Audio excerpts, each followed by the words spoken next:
নমস্কার, আমি বিনোদ গোস্বামী। মা কামাখ্যা ওয়েব চ্যানেলের পক্ষ থেকে আমার সমস্ত দর্শক বন্ধুদের জানাই শুভেচ্ছা এবং প্রীতি। আমি আজ আপনাদের সামনে একটি অত্যন্ত বিতর্কিত বিষয় নিয়ে আলোচনা করব। মানুষের জীবন চলেছে জীবনের মতো, সেখানে কারোর কিছু বলার নেই। কিন্তু এই জীবন চলাকালীন যে সমস্ত সমস্যা তৈরি হয়ে যায়, সেগুলোর কি কোনো সমাধান নেই? এই প্রশ্ন প্রত্যেকের মনে আছে। যিনি কোটিপতি তার মনেও এই প্রশ্ন, যিনি ভিখারি তার মনেও এই প্রশ্ন। ভিখারি রাস্তার ফুটে বসে ভাবে যে আজ কি ভিক্ষা পাবো। সে জানে না, হয়তো সন্ধ্যাবেলায় সে দেখবে তার ভিক্ষা পাত্রে 100 টাকার বেশি উপার্জন হয়েছে। উপার্জন কেন বললাম? ভিক্ষাটাই তার পেশা। যিনি কোটিপতি তার হয়তো 10 কোটি টাকা উপার্জন হয়েছে। কিন্তু এর মধ্যের যে মানুষগুলো বিভিন্ন লেভেলে বিচরণ করে, তাদের কি হবে? তাদের কেউ আধ পেটা খেয়ে থাকে, কেউ পূর্ণ খায়, কেউ মদ খেয়ে চিৎপাত হয়ে পড়ে থাকে।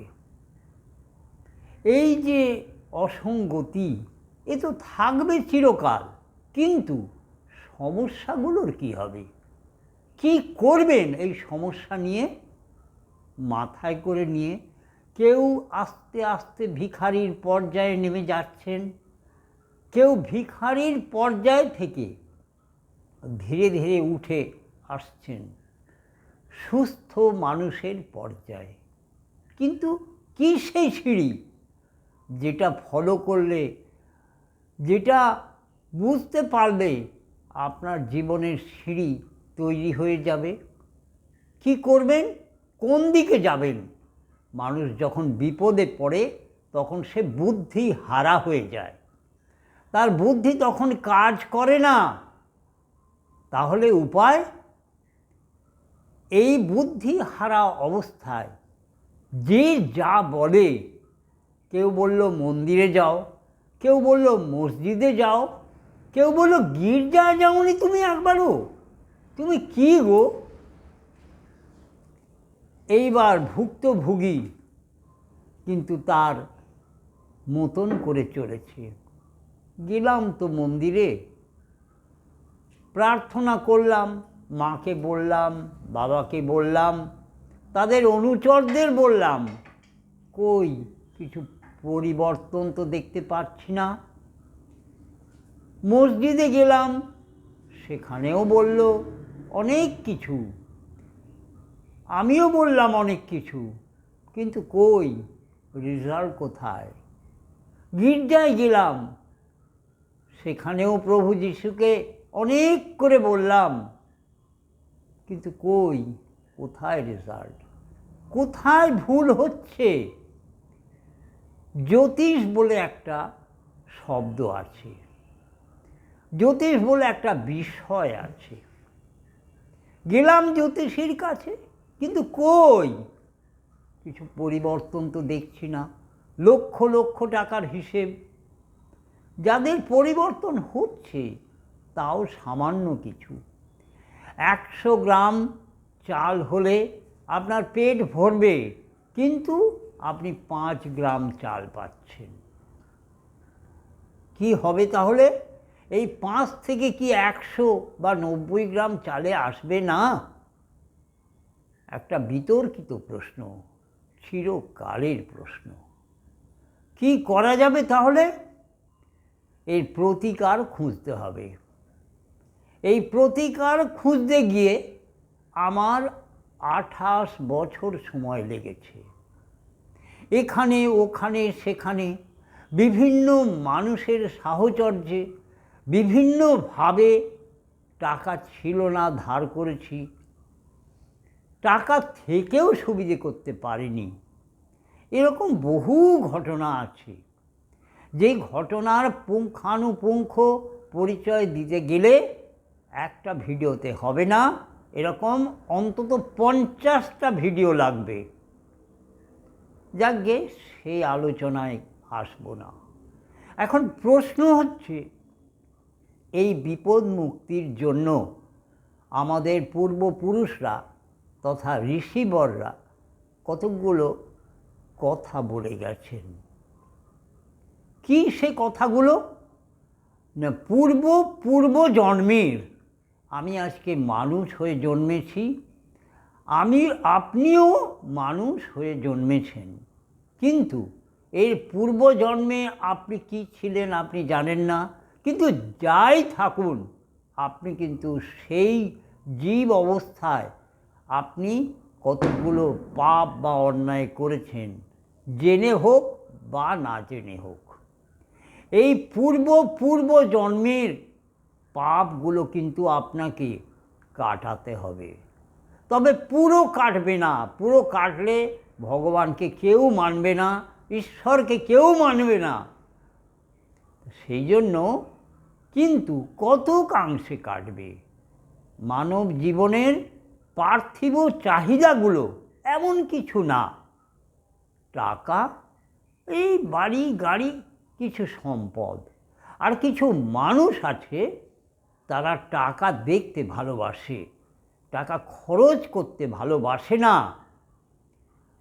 আর কিছু মানুষ আছে তারা ব্যাংক ব্যালেন্স বাড়াতে ভালোবাসে, তারাও কিন্তু খরচ করতে গেলে অনেক কষ্ট। তো এইসব মানুষগুলো হচ্ছে ব্যতিক্রমী মানুষ, এদের কথা বাদ দিন। এখন সাধারণ মানুষের জীবনে আসা যাক। কি করবেন? তাহলে এই পাপগুলো কাটাতে হবে।